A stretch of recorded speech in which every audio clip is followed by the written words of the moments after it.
Hey everyone, I'm the Canadian Lad, and today I'm gonna reveal 13 hidden details from Squid Game Season 2 that I can bet you haven't noticed before. So without any further ado, let's begin. Number 1. In Episode 3, we see Gi-hun re-entering the game with a new set of players. Notice the guards in pink aren't carrying any weapons before the first game takes place. Yes, they did the same in Season 1 as well. It's a smart move by the big bosses to make the players feel safe and gain their trust. But as soon as the red light, green light game goes down and chaos breaks loose with tons of deaths, that's when the pink guards arrive at the lobby with their guns every time. It's a neat little detail that stays consistent across both seasons. Number 2. During the mingle game, as soon as the number 2 is called out, notice the frontman wastes no time grabbing Jungbae, Gi-hun's best friend, even going as far as killing someone in the room to ensure their survival. Not only that, while rushing to get inside the room, he looks back to make sure Jungbae is okay and ensures Jungbae enters the room safely before he does. Now we know the frontman was never gonna get killed, right? That means he made all of these efforts to keep Jungbae alive. That's why he was so quick to grab him at the start of the round. And in Episode 7, we finally understand why the frontman did that. The frontman was keeping Jungbae alive on purpose, so that he can kill him later in front of Gi-hun, which essentially breaks Gi-hun from the inside. Since the moment the frontman stepped into the game, all he was trying to do was break Gi-hun from the inside. Number 3. When the manager reveals that players can vote to leave the game after each round, Gi-hun asks for reconfirmation and immediately looks at the CCTV camera behind him. 한 게임만 하고 나가도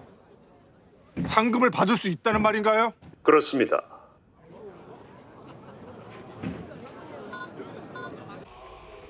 Now what's fascinating to me is that the frontman was already keeping an eye on Gi-hun through that exact camera. Notice how the camera angles and screens stay the same. It's clear the frontman was precisely looking at Gi-hun the entire time. This foreshadows how the frontman will eventually infiltrate the game and attempt to sabotage Gi-hun from within. Number 4. When Junho tells Captain Park that they have a tracker planted on Gi-hun, helping them locate the island, notice as soon as Captain Park hears it, he immediately looks down and starts rotating a button. Now this can only mean one thing: he's sending a signal to the frontman. The fact that Captain Park rescued Junho, and despite 2 years of searching, they still haven't found that island, says a lot. How big do you think the Korean Sea is that they can't spot an uncharted island in 2 years? The truth is, Park has been deliberately sending Junho off course the whole time. And notice when Junho says he will give up searching for the island, Captain Park gets worried for a second.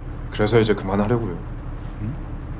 This is because if Junho really does quit searching for the island, that would mean Captain Park can no longer keep an eye on Junho, and Junho might actually find the island that way. And that's why Park tries to push back Junho into keeping the search going. 이래놓고 또 일주일 뒤에 다시 오겠지?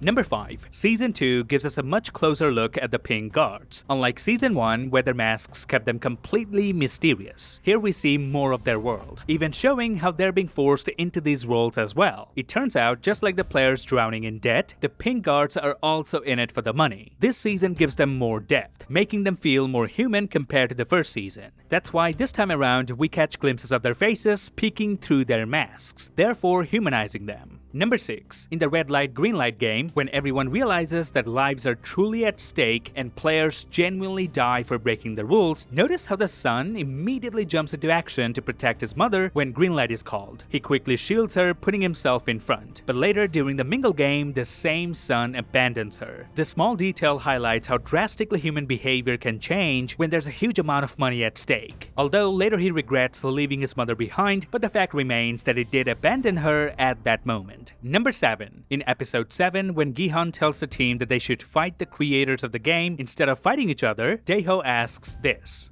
그놈들이 어디 있는데요? Gi-hun then looks up and says that the bosses are the ones watching them through the cameras from above. 저 위, 계단 위쪽에 이 게임을 컨트롤하는 놈들과 시설이 있어요. But notice, while everyone looks up along with Gi-hun, Young Il, aka the frontman, never looks up. Another great detail implying he doesn't need to look up because he himself is one of the main bosses from upstairs. Number 8. During the spinning top game, the frontman fails 3 consecutive times, and then on the 4th attempt he succeeds. Now notice, during the first 3 attempts, he tried it with his right hand, but on the final attempt, he threw the spinning top with his left hand and succeeded. This detail is actually a clever callback to Season 1, where we learned that the front frontman is left-handed. Number 9. During the six-legged game, the frontman stays calm and collected, actually watching the players and seeming to enjoy their successes. It's almost as if he genuinely wants the players to do well. On the other hand, it's the VIPs who are the real villains, constantly pushing to raise the stakes and cause more casualties. It was them who forced the frontman to turn off the lights during the glass stepping stone game, when one of the players had figured out how to tell the glasses apart. Number 10. As each game goes, the players slowly become numb to the deaths around them.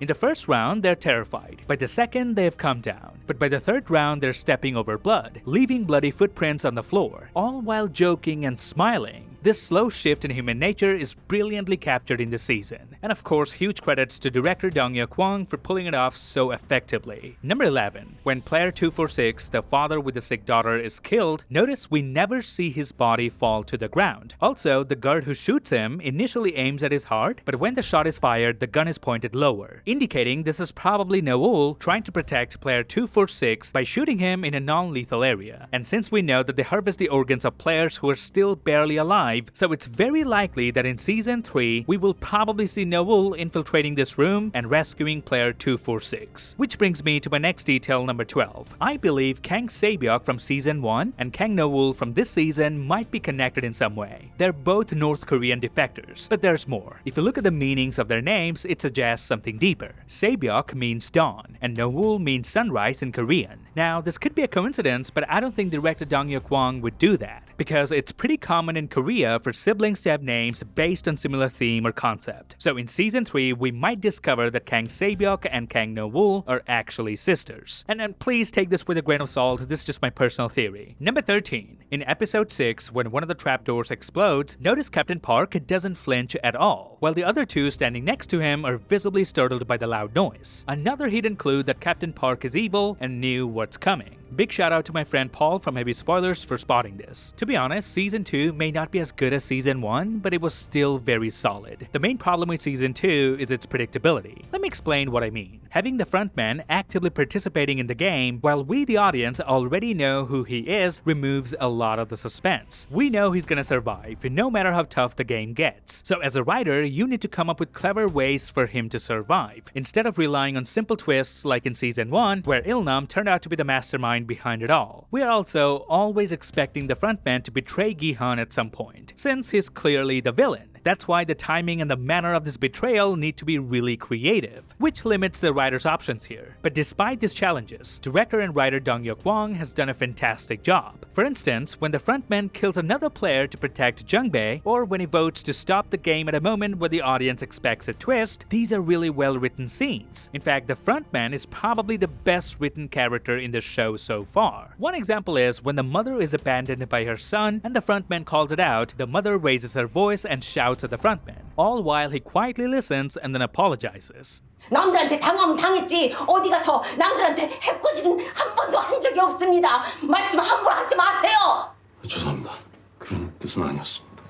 This is brilliant writing, because on one hand, the frontman is speaking the truth with a calm and collective voice, but on the other, the false assumption and the emotional response is being spoken out loudly. This shows that real power remains in the shadows. It's the powerless who make the most noise and get burned by the sun. The frontman really showed Gi-hun this season that perhaps the main villain in this story is people's very own greed. He literally changed the rules of the game, giving players multiple opportunities to leave the game, and yet they somehow end up staying. This was the lesson frontman wanted to teach Gi-hun. As long as people don't change, the game will continue. Now only time will tell whether Gi-hun will win this bet against the frontman just like he did against Il-nam. And with that, I'm the Canadian lad. I'll see you lads in the next one.